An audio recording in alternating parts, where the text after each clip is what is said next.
Living in stress is living in survival. And survival is a very primitive mechanism that allows us to really adapt to an environment that's threatening or dangerous. The moment you perceive a danger or threat, you switch on an autonomic function in your body, the sympathetic nervous system, and there's an arousal.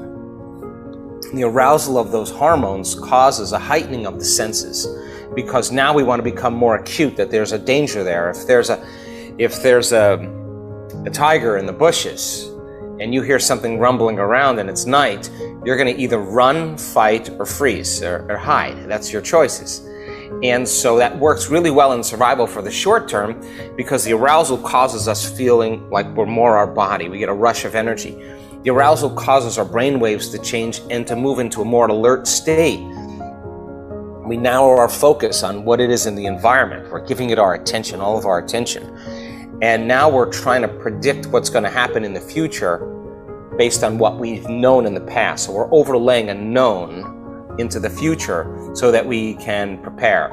And normally when we don't know what it is, the unknown causes us to feel these primitive emotions of survival, and it's best to run. It's best to fear the unknown. So the challenge becomes that works really well for the short term.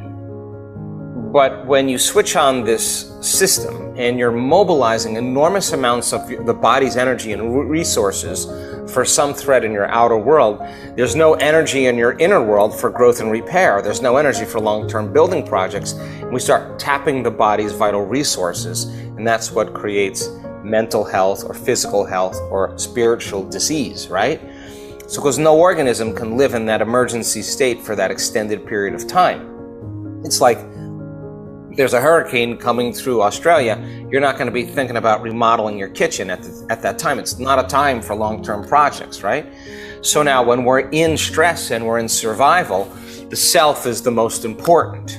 You don't trust. It's not a time to love. It's not a time to learn. It's not a time to communicate. It's not a time to be vulnerable. It's not a time to open your heart. It's not the time to sit down and close your eyes and go within. You would be eaten. The survival gene is switched on. And people spend 70% of their time living in this state. So then in that state where the arousal takes place, the brain moves into a heightened brainwave pattern called beta brainwave pattern. Now, as I said, that's like driving your sports car in first gear on the freeway. It's the jump start, but you can't do it for a long period of time, because in stress is signaled by the loss of control. Not being able to predict the next moment, the unknown, or the perception that something's going to get worse. And when you're in that state, you start trying to control and predict everything in your life, and you shift your attention from one person, to another problem, to another thing, to another place, to another object, to a group of situations. And every one of those elements has a neurological network in the brain. So the arousal causes the brain, like a lightning storm in the clouds, to start firing out of order. Starts firing incoherently. And when the brain is incoherent, we're incoherent. When the brain isn't working right, we're not working right. So then now the person is aroused in that state. It's never occurred to them that they could change that. In fact, they're telling you, I am this way because of my boss, because of my ex, because of my past, because of the news, because of the global situation, whatever it is. And what they're really saying is, I'm using something in my outer environment to validate or justify why I feel this way. So then that means then they're also going to be dependent on something in their outer environment to make them feel better. And whether it's a drug or a treatment or whatever it is, complaining, whatever it is that makes them feel better. And the moment they notice that they've done something and they've used something outside of them to make that feeling go away, they'll pay attention to what it was. And every time they feel that feeling, they'll become dependent on it. So now they're more dependent on their environment. So then the subconscious program is, when things are good, you feel good. But when things are bad, you feel bad. So you're completely victim to your environment. And the environment is actually controlling the way you feel and think.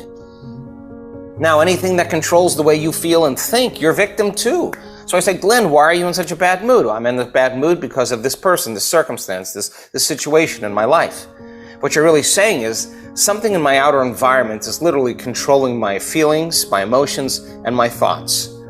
So then it turns out that when the person is in that state and they're in that aroused state, their heart is beating because the sympathetic nervous system switched on, but they're not running. They're not fighting. They're not hiding. They're stepping on the gas pedal and they're stepping on the brake. And the heart starts beating very incoherently.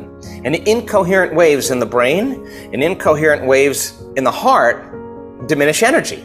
So energy goes out of the brain, energy goes out of the heart. We stop thinking clearly, we stop rationalizing very well. We can't plan for the future. We're uninspired in our heart. We don't trust. We can't feel gratitude. We can't feel appreciation. We can't feel love. It's not a time to feel any of those things. So then that's the beginning of disease, right? So the person starts thinking about their problems and they turn on that stress response just by thought alone.